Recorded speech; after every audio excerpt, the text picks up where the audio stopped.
प्लेटो का राज्य कैसा है? पहले आपको ये बता दें, यहाँ पे ये नैतिक राज्य है। नैतिक का मतलब होता है कि राज्य जो कुछ भी करेगा आपकी भलाई के लिए। प्लेटो का राज्य नैतिक है, जैसे हमारे पिता का शासन होता है। देखिए, टीचर और पिता, पेरेंट्स और टीचर हमेशा क्या दावा करते हैं? हम जो मैं आपको बता रहा हूँ, अच्छे के लिए, अच्छे के लिए, अच्छे के लिए। इसलिए पेरेंट्स क्या कहेंगे? हुक्का मत पियो, अच्छे के लिए। एक ही बात है, लौकी का जूस पियो, अच्छे के लिए। बात ध्यान देने की है, प्लेटो का राज्य नैतिक है। और ये भी आपको याद दिला दें, प्लेटो का राज्य ये भी कहता है कि हम व्यक्ति को शिक्षा देंगे, और ये भी कहता है हम अश्लील सामग्री को प्रतिबंधित करेंगे। ये कह रहा है कि अश्लील सामग्री क्या होगी? प्रतिबंधित होगी। अब मेरा मन देखने कर रहा है, तब क्या होगा? प्लेटो का राज्य कह रहा है वो शिक्षा भी देगा। प्लेटो का राज्य कह रहा है अश्लील सामग्री को प्रतिबंधित किया जाएगा, शिक्षा में सेंसरिंग होगी। प्लेटो का राज्य ये भी कह रहा है राजा के पास संपत्ति नहीं होगी। राजा के पास संपत्ति नहीं होगी। और प्लेटो ये भी कह दे रहा है कि जो जिसको काम मिले, जिसको मिल जाए उत्पादन काम, जीवन भर उत्पादन करेगा। जिसको मिल जाए शासन काम, वो शासन करेगा। और बाकायदा जो शासक होंगे, न उनकी अपनी संपत्ति होगी, न उनका अपना परिवार होगा। प्लेटो का राज्य ऐसा है। यानी प्लेटो का राज्य कैसा है? जो व्यक्ति को योद्धा बनाना चाहता है।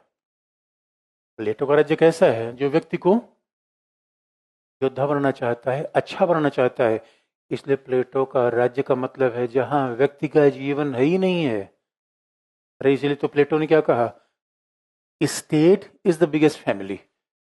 स्टेट फैमिली का विचार प्लेटो ने कहा राज्य में ही सबका परिवार है, अलग अलग परिवार रखने की आवश्यकता नहीं है। इसलिए जो राज्य कह देगा, न संविधान की आवश्यकता, रिपब्लिक उसने यही कहा, न संविधान की आवश्यकता, न विधि की आवश्यकता, क्योंकि सबसे बड़ा विवेकशील व्यक्ति क्या है? ये है। और लोगों ने कहा, लोगों ने क्या कहा, ओ ये प्लेटो महोदय है। इसी से फैसिस्ट ने, फांसीवादियों ने क्या कहा? अच्छा, राज्य सही में नैतिक होता है। यानी राज्य क्या है? हमारा बड़ा स्वरूप है। राज्य क्या है? हमारी बड़ी नैतिक इच्छा है। राज्य है हमारा बड़ा स्वरूप है, राज्य हमारी बड़ी नैतिक इच्छा है। यानी जो हम नहीं जानते वो राज्य जानता है। भाई देखो, प्लेटो का राज्य कैसा है? प्लेटो का राज्य को कौन लीड कर रहा है? फिलोसोफर, दार्शनिक। और मुसोलिनी ने कहा मैं नया फिलोसफर। मुसोलिनी, हिटलर ने क्या कहा? वो नए फिलोसफर है। मुसोलिनी, हिटलर ने ये कहना शुरू कर दिया कि अब हम नए फिलोसफर हैं। और जब हम नए फिलोसफर हैं तो बात ध्यान में रखने की है, अब कहां पर नियंत्रण होगा? इसीलिए उन्होंने कहा कि हम भी शिक्षा देंगे, और शिक्षा से लोगों को बनाएंगे कैसे बहादुर बना जाता है, कैसे जीवन में सद्गुणी बना जाता है, यह राज्य शिक्षा से बताएगा।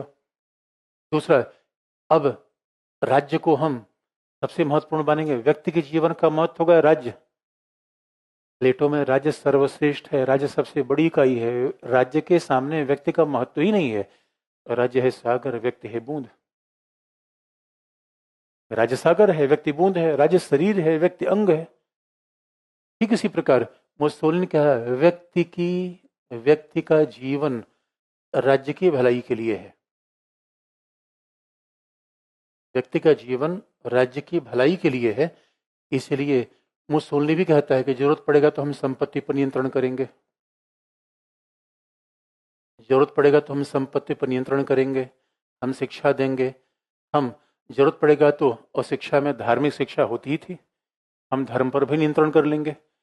इसी जरा सोच के देखिए, जो प्लेटो का राज्य है, मुसोलिनी का राज्य है, वो जीवन के हर पक्ष पर नियंत्रण करने का दावा करता है। यानी जीवन का कोई भी भाग, कोई भी पक्ष राज्य के दायरे से बाहर नहीं होगा। बहुत ध्यान से देखने की बात है। हॉब्स क्या कह रहा है? हॉब्स क्या कह रहा है? अगर हॉब्स को आप देखेंगे, हॉब्स कहता है राज्य का सरोकार क्या है? केवल लोक व्यवस्था बनाए रखना। बात ध्यान रखनी है, राज्य शिक्षा नहीं देगा, राज्य संपत्ति आपसे नहीं लेगा। राज्य, क्योंकि यहाँ पे क्या है? यहाँ पे राज्य क्या है? नैतिक। यहाँ पे राज्य क्या है? जैसे बड़ा सा शरीर। यहाँ राज्य क्या है? पिता की भूमिका में है। यहाँ राज्य क्या है? नैतिक। आपको मैं याद दिला दूं, हॉब्स का राज्य क्या है? वैधानिक, ये विधि के द्वारा निर्मित संस्था है। राज्य का एक ही काम है, जो विधि का उल्लंघन करे उसकी ठुकाई पिटाई सही समय पर होती रहे। बाकी राज्य का कोई काम नहीं है। राज्य का मूल काम क्या है? लोक व्यवस्था को बनाए रखना, विधि को लागू करना, विधि का निर्माण करना। राज्य का मूल काम है लोक व्यवस्था को बनाए रखना।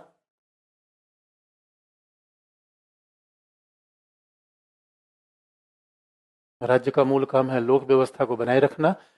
राज्य का संपत्ति से कोई मतलब नहीं है, शिक्षा से कोई मतलब नहीं है, यानी बाकी जीवन में हर व्यक्ति आजाद है।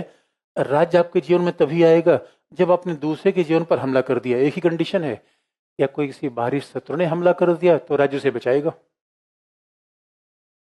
इसका सीधा सा मतलब है, राज्य आपको ये नहीं बताएगा क्या पहनना है, राज्य आपको ये नहीं बताएगा जीवन में क्या बनना है, ये आप तय करेंगे। राज्य ये भी नहीं कि आपके पास संपत्ति कितनी है, आप तय करेंगे। और आप याद रखिए, हॉब्स के चिंतन में व्यक्ति पहले आता है या राज्य? व्यक्ति। अरे हॉब्स के चिंतन में व्यक्ति विवेकशील है, व्यक्ति पहले आएगा। और व्यक्तियों ने ही अपनी भलाई के लिए, अपने स्वार्थ पूर्ति के लिए किसका निर्माण कर रखा है? राज्य का। यहाँ यहाँ तो राज्य के निर्माण का सवाल ही पैदा नहीं होता। यहाँ तो लोग राज्य को ईश्वर की भूमिका दे रहे हैं, राज्य को सबसे बड़ा संगठन मान रहे हैं।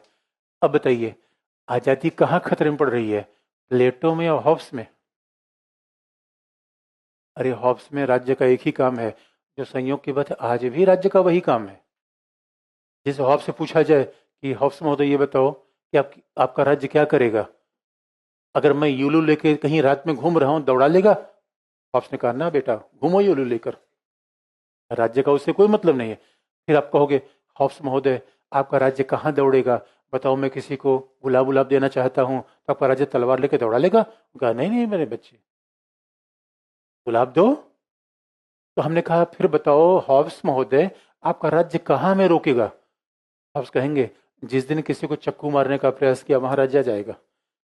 और फिर हमने हॉब्स से पूछा महोदय ये बताओ कि मैं बाइक लेकर दौड़ाऊं अपनी, उस पर राज्य आएगा? कहा नहीं नहीं, बाइक लेकर दौड़ाओ, बस जो सड़क पे स्पीड लिमिट लिखा होगा उसको ध्यान रखना, वो स्पीड लिमिट क्रॉस किया तो वहां मैं मिल जाऊंगा। हमने कहा बस स्पीड लिमिट क्रॉस नहीं करेंगे नहीं मिलोगे? कहा हमने कहा किसी को पीछे बैठा ले तो पूछो कौन है पीछे। आपसे का सवाल ही पैदा नहीं होता, वो तुम्हारा मामला है। प्लेटो पूछेगा किसको पीछे बैठाया है, प्लेटो यही पूछे क्या पहना है, प्लेटो पूछेगा सुबह उठे कि नहीं उठे। इसे प्लेटो का राज्य होगा तो जो क्लास में लेट आ जाए पहले उसके शुरू से आके उसमें काम वासना को दूर किया जाए, पहले उसकी धुनाई हो, अब शिक्षा में जाए। हॉब्स का राज्य बिल्कुल नहीं कहता है। अरे मेरे दोस्तों, आज भी संप्रभुता का मतलब है सर्वोच्च शक्ति। ये बताइए भारतीय भूभाग में राज्य से बड़ी कोई शक्ति है? यही तो हॉब्स ने कहा। इसलिए आप याद रखिए, इसलिए पूरे वेस्टर्न चिंतन में हॉब्स को सर्वाधिकारवाद का जन्मदाता नहीं कहा जाता। सर्वाधिकारवाद का जन्मदाता, टोटलिटेरियनिज्म का पिता किसे कहा जाता है? अरे ये लोग हैं।